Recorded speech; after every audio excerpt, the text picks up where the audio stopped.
Salut à tous, j'espère que tout le monde se porte extrêmement bien. Donc on va partager une belle position potentielle sur Bitcoin. Donc retenez bien ce trade là, un potentiel. C'est vrai que ça peut être un trade intéressant, mais on verra. Pour l'instant on le met de côté. On va attendre pardon, quelques confirmations. Ok. Donc la question c'est, est-ce que le prix peut maintenant exploser? Bien sûr qu'il peut exploser. Donc sur Twitter je vous ai partagé donc pas mal de trades ces dernières heures. Ok. Donc il y avait cette position ici, c'est simple, hein. On va voir ici le principe d'overextension, de retracement, de distribution. C'est super super important. Ok. Donc en gros c'est simple. Dès qu'on a un prix qui a déjà trop explosé, ok, donc c'est toujours un retracement avant d'avoir une hausse, retracement, hausse. Lorsque le prix explose trop, si on a une explosion sans retracement, bah, en fait le prix se retourne simplement. Ok. Donc ce qu'on fait c'est simple, on attend une distribution. Donc le prix vient de taper plusieurs fois au même niveau comme en jaune, casse vers le haut, casse vers le bas, ça vous connaissez. Ensuite on prend le retracement de Fibonacci. Vraiment, c'est une vidéo complète sur les outils que j'utilise. N'hésitez pas, pardon, à me le faire savoir en mettant soit like à cette vidéo, soit en écrivant outil en commentaire, juste outil, pour que je puisse faire une vidéo complète des différents outils que j'utilise. Franchement, certains sont super intéressants. Surtout avec les smart money concepts, et voilà, pas besoin d'indicateur technique, juste certains outils sont largement suffisants. Ok. Donc on prend le début du mouvement. Donc on peut très bien avoir ça avant, hein. Donc si on a ça avant par exemple, très bien, on ne prend pas le début du mouvement ici, on prend vraiment le mouvement qui a provoqué l'explosion. Donc là c'était un mouvement ici, le prix a retracé. Donc par exemple je prends le retracement de Fibonacci pour le début du mouvement, la fin du mouvement. Le prix revient sous les 0,5 de Fibo, ensuite il explose. Maintenant nouveau mouvement, je prends le début du mouvement, la fin du mouvement. Donc en gros je revends pour acheter où? Minimum, mais vraiment minimum, ici. Voilà. Et c'est là où vraiment retenez bien, c'est là où tout va devenir ultra important. Donc, on a essayé la distribution, on est revenu dans le bloc baissier. Pardon, on est revenu sous les 0,5 de Fibo. Mais est-ce qu'on est revenu dans le bloc baissier? Non, on n'est pas revenu dans le bloc baissier. Donc, est-ce que le prix peut exploser sans revenir dans le bloc baissier? Oui, bien sûr. Si le prix se rapproche, il ne rentre pas dans le bloc baissier, qui vient sous les 0,5 de Fibo, et en plus sous ce qu'on appelle la tiers. Donc, en gros, la tiers, c'est le point le plus bas de la distribution. Donc, en gros, ici, on est venu taper une fois, deux fois, trois fois. Le plus bas entre ces trois touches, c'est ici. Ok. Donc on revient sous la tiers, sous les 0,5 de Fibo. On n'est pas venu dans le bloc, mais il y a déjà un 2 sur 3. 2 sur 3, c'est largement suffisant. C'est même déjà très bien. Ok. Donc maintenant, donc on a bien eu le retour sous la tiers, le retour sous les 0,5. Donc est-ce que le prix peut exploser dès maintenant? Oui, mais il faut attendre la confirmation.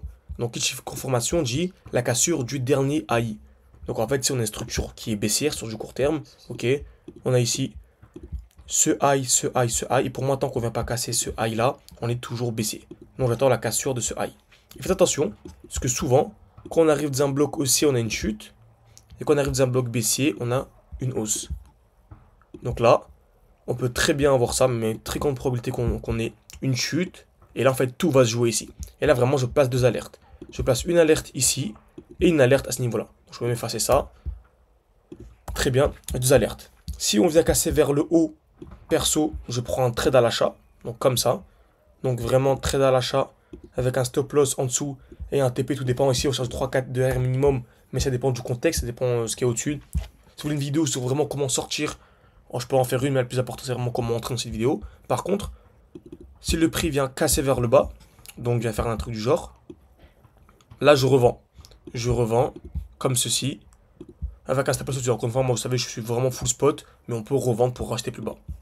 Ok, et là on peut chercher des plus bas, etc. C'est pas le but de la suite de la vidéo. Ok, donc maintenant on va appliquer tout ça sur le graphique actuel. Très bien. Donc on avait ici une belle explosion. Ok, donc excusez-moi, voilà, très bien. Donc on a ici la dernière belle explosion. Donc ça a bien explosé. Donc ici, hein, on prend pas ici ce... Ici, on avait une belle overextension, on est revenu sous les 0,5, comme on a vu tout à l'heure. Et c'est vraiment le dernier mouvement aussi impulsif, celui-là. De là à là, 0,5 de Fibo. On remarque qu'on est revenu pile poil à l'intérieur. Et vraiment pile poil à l'intérieur. Ok.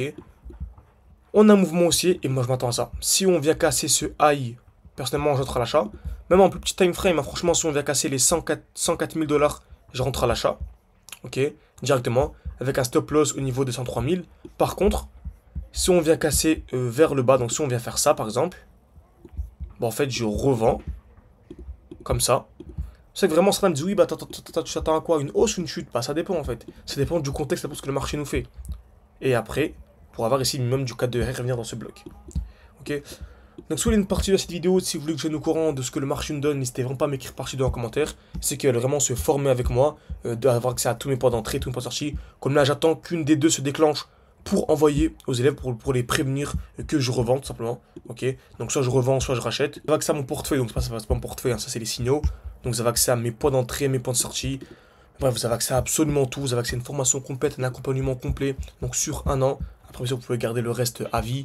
Vous avez accès à mon contact pro, vous avez accès à, bref, absolument tout mon portefeuille. Le but vraiment, c'est de faire un x20 dans votre x10 et x20 tous ensemble par rapport au cours actuel, ok. Et vraiment que vous soyez autonome, parce que le but c'est d'être autonome. C'est pour ça qu'on vraiment on veut rester en petit comité. On sélectionne environ 13 profils par mois. Des fois un peu plus quand vraiment des très bons profils, des fois un peu moins. Mais en gros, c'est 13 profils par mois et les accompagner durant un an. Donc qu'ils soient autonomes et bien sûr, ils peuvent recopier tous mon investissement, chacun choisit ce qu'il veut. Donc merci à tous et à la prochaine, n'hésitez pas en tout cas si ça vous intéresse. Tout en description, en commentaire épinglé. Réservez un petit appel avec moi ou bien contactez-moi sur WhatsApp. Vous avez tout en description, en commentaire épinglé de cette vidéo. Et moi, je vous dis à la prochaine.